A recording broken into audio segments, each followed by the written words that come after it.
القلم من الشاهدين والشاكرين والحمد لله رب العالمين۔ قبل اس کا کہ میں آپ لوگوں کے سامنے کچھ عرض کروں، آپ ایک مرتبہ درود پاک پڑھ لیں۔ اللهم صل على محمد وعلى آل محمد كما صليت على إبراهيم وعلى آل إبراهيم إنك حميد مجيد۔ اللهم بارك على محمد وعلى آل محمد كما باركت على إبراهيم وعلى آل إبراهيم إنك حميد مجيد۔ الہی رونق اسلام کے سامان پیدا کر، دلوں میں مومنوں کے الفت قرآن پیدا کر۔ محترم حضرات، آج کی اس باوقار مجلس میں میرا موضوع سخن دنیا کی سب سے پاکیزہ اور مقدس کتاب قرآن پاک ہے۔ ہمیں چڑھتے سورج کی طرح یقین ہے کہ اس کا ایک ایک حرف سچا اور صادق ہے۔ وہ قرآن پاک جس کی زبان مقدس، بیان مقدس اور جو فصاحت و بلاغت کا ٹھاٹھے مارتا سمندر ہے، اور جس کے متعلق ارشاد ربانی ہے۔ قرآن وہ کتاب ہے جس کے صادق اور برحق ہونے میں کوئی شک و شبہ نہیں، اور جس کے بارے میں محسن انسانیت حضور پاک صلی اللہ علیہ وسلم نے ارشاد فرمایا، خیرکم من تعلم القرآن وعلمہ، تم میں سے بہترین وہ شخص ہیں جو قرآن پاک کو سیکھے اور سکھائے۔ دعا کیجئے خداوند قدوس ہم سب کو قرآن پاک کی دولت سے مالا مال فرمائے، آمین۔ نوجوان دوستو، قرآن پاک رب ذوالجلال کی طرف سے عطا کردہ وہ حسین تحفہ ہے کہ اس نے 23 برس کی قلیل مدت میں پورے عالم میں انقلاب برپا کر دیا کہ بڑے سے بڑے فصحاء، بلغاء، ادباء اور شعراء حیران و ششدر رہ گئے، اور جس کی آیتوں کو سن کر پتھر دل موم ہو گئے۔ محترم دوستو، یہی وہ قرآن ہے جو رہتی دنیا تک انسانوں کے لیے سراپا ہدایت و رحمت ہے۔ یہی وہ قرآن ہے جس نے رسول کی رسالت کو اعزاز بخشا۔ یہی وہ قرآن ہے جس کی بدولت محبوب حقیقی کی رضا نصیب ہوتی ہے۔ ہاں مجھے کہہ لینے دیجئے کہ یہی وہ قرآن ہے جس کی برکت سے جنات و شیاطین کا آسمانوں پر جانا بند ہوا۔ یہی وہ قرآن ہے جس کی بدولت عمر فاروق رضی اللہ تعالی عنہ کو ایمان نصیب ہوا۔ یہی وہ قرآن ہے جس نے ذہنی قوتوں کو جلا بخشا۔ حدیث پاک کا مفہوم ہے، ان الذی لیس فی جوفہ شیء من القرآن کالبیت الخراب۔ نبی کریم صلی اللہ علیہ وسلم نے ارشاد فرمایا، جس شخص کے سینے میں قرآن کریم کا کچھ بھی حصہ نہیں ہے وہ ویران گھر کی طرح ہے۔ محترم حضرات، آج کے اس نازک دور میں حفظ کلام پاک کو فضول سمجھا جاتا ہے، اس کے الفاظ رٹنے کو حماقت بتلایا جاتا ہے، کہا جاتا ہے کہ اس کا رٹنا اور بے سمجھے پڑھنا بے سود ہے۔ مگر افسوس، صد افسوس، اس قرآن پاک کے بارے میں ہمارا یہ خیال کہ جس کے بارے میں شہنشاہ بطحا جناب محمد الرسول اللہ صلی اللہ علیہ وسلم نے ارشاد فرمایا، اقرأ وارتقی ورتل کما کنت ترتل فی الدنیا فإن منزلک عند آخر آیت تقرأها۔ قیامت کے دن حافظ قرآن سے کہا جائے گا، قرآن پڑھتا جا اور جنت کے درجوں پر چڑھتا جا، اور ٹھہر ٹھہر کر پڑھ جیسا کہ دنیا میں تو ٹھہر ٹھہر کر پڑھا کرتا تھا۔ بس تیرا مقام اور تیرا ٹھکانہ وہی ہے جہاں تم آخری آیت پر پہنچے۔ یاد رکھو، یہ قرآن کائنات کا مقدس اور عظیم کتاب ہے، اور کوئی اس نعمت کا مقابلہ نہیں کر سکتا۔ یہ زمین و آسمان، چاند، سورج، ستارے کوئی اس نعمت کا مقابلہ نہیں کر سکتے۔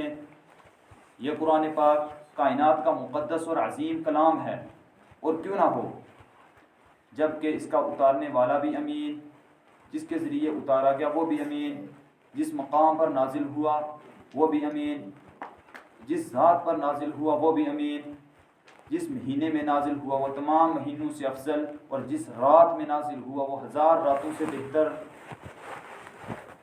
اللہ کا یہ مقدس اور پاکیزہ کلام تمام کلاموں سے افضل اور برتر ہے۔ حدیث پاک میں آتا ہے، فضل کلام اللہ علی سائر الکلام کفضل اللہ علی خلقہ۔ اللہ کے کلام کو سب کلاموں پر ایسے ہی فضیلت ہے جیسا کہ خود حق تعالی شانہ کو تمام مخلوق پر اللہ کا دلارا اور خدا کا پیارا نبی ارشاد فرماتا ہے جس نے قرآن پڑھا اور اس پر عمل کیا اس کے والدین کو کل قیامت کے دن سورج سے بھی زیادہ روشن تاج پہنایا جائے گا۔ مسلمانوں غور کرنے کا مقام ہے جب والدین کو اس گرام قدر انعام سے نوازا جائے گا تو خود پڑھنے والے کا مقام و مرتبہ کیا ہوگا۔ محترم بزرگوں اور دوستوں، قیامت کا میدان ہوگا، ایسے 10 آدمی جن کے لیے جہنم واجب ہو چکی ہوگی، حافظ قرآن اپنے رب کی بارگاہ میں سفارش کرے گا، پروردگار عالم اس کی سفارش کو قبول کرے گا اور ان کو اس حافظ قرآن کی برکت سے نجات عطا ہوگی۔ قرآن کریم سعادت روح، خداوندی، میدان حیات، سرچشمہ زندگی ہے۔ وہ عرب قوم جو پشتہا پشت سے مردہ چلی آ رہی تھی، دنیا جس کو ذلیل اور حقیر جانتی تھی، کوئی ان کو جہل عرب کا خطاب دیتا، کوئی ان کو جاہلین مکہ کہتا، لیکن جب قرآن آیا جن کا نام جہل عرب تھا صحابہ کرام ہو گیا، جن کو نفرت سے یاد کیا جاتا تھا، ان کو رضی اللہ عنہ ورضوا عنہ کا اعزاز ملا۔ جس زمانے کا نام جاہلیت تھا اس کا نام خیر القرون ہو گیا۔ وہ مردہ قوم جو کربٹ نہیں لے سکتی تھی، طاقت و قوت سے ایسے لیس ہو گئی کہ کئی سر و کسریٰ کا غرور خاک میں ملا دیا، بڑی بڑی سلطنتوں اور حکومتوں کا تختہ الٹ دیا۔ دوستو، قرآن آیا، زمان و مکان میں زندگی آئی، قرآن آیا توحید ملی، ایمان ملا، قرآن آیا روشنی ملی، قرآن آیا کفر و شرک دم توڑ گیا، قرآن آیا باطل کے لہلاتے جھنڈے ٹوٹ پڑے، قرآن آیا سب کچھ ملا، مگر افسوس، صد افسوس، ہم نے قرآن کے دامن مقدس کو ترک کر دیا، اس کی پاکیزہ تعلیمات کو بھلا دیا۔ نتیجہ یہ ہوا کہ وہ مسلم قوم جس کے سر پر عزت و رفعت کا تاج تھا، ذلت و رسوائی کی غار میں جا گری۔ وہ قوم کامیابی جس کے آگے بڑھ کر استقبال کرتی تھی، ناکامی اس کا مقدر بن گئی۔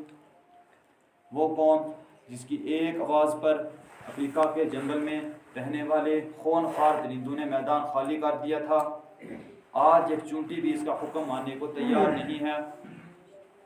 محترم بزرگوں اور دوستوں، جانثار صحابہ کرام رضی اللہ تعالیٰ عنہ و رضوا عنہ کے کتب خانہ میں قرآن پاک کے علاوہ کوئی کتاب نہ تھی، اس کو لے کر وہ آگے بڑھے، کامیابی ان کے قدم چومتی چلی گئی۔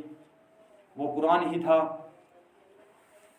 جس کی برکت سے 313 نے مکہ کی قسمت پلٹ دی۔ آج ہم ہیں کروڑوں میں، مگر دوسری قومیں ہم پر سوار ہیں، جان ہماری محفوظ نہیں، مال ہمارا محفوظ نہیں، عزت و آبرو ہماری سے کھلواڑ ہے، نہ ہماری مساجد محفوظ، نہ ہمارے مدارس محفوظ، ظلم و ستم کی چکی ہمارے لیے گھوم رہی ہے۔ مسلمانوں، سمجھو اور ہوشیار ہو جاؤ، غفلت کا پردہ چاک کرو، قرآن پاک سے وابستہ ہو جاؤ، ورنہ یاد رکھو تاریخ ہمیں کبھی معاف نہیں کرے گی۔ اور اللہ کا قرآن بہت وفادار ہے، حدیث پاک میں آتا ہے القرآن حجت لک و علیک، کل قیامت کے دن قرآن پاک تمہارے حق میں گواہی دے گا یا تمہارے خلاف۔ سورہ آیت الکرسی کہتی ہے اگر تو روزانہ شام کے بعد سوتے وقت مجھے پڑھ کر دم کر لیا کرے، ساری رات تو سویا کر، تیرے گھر کی حفاظت کرنا میری ذمہ داری۔ سورہ یاسین کہتی ہے اگر تو روزانہ صبح کے وقت میری تلاوت کر لیا کرے، مجھے پڑھ لیا کرے، سارا دن تو کام کیا کر، میری حفاظت کرنا میری ذمہ داری۔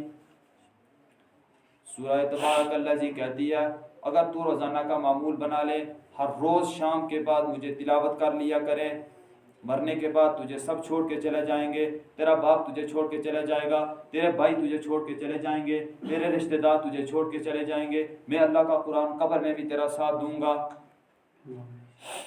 اور کون کہتا ہے کہ قرآن وفادار نہیں ہے؟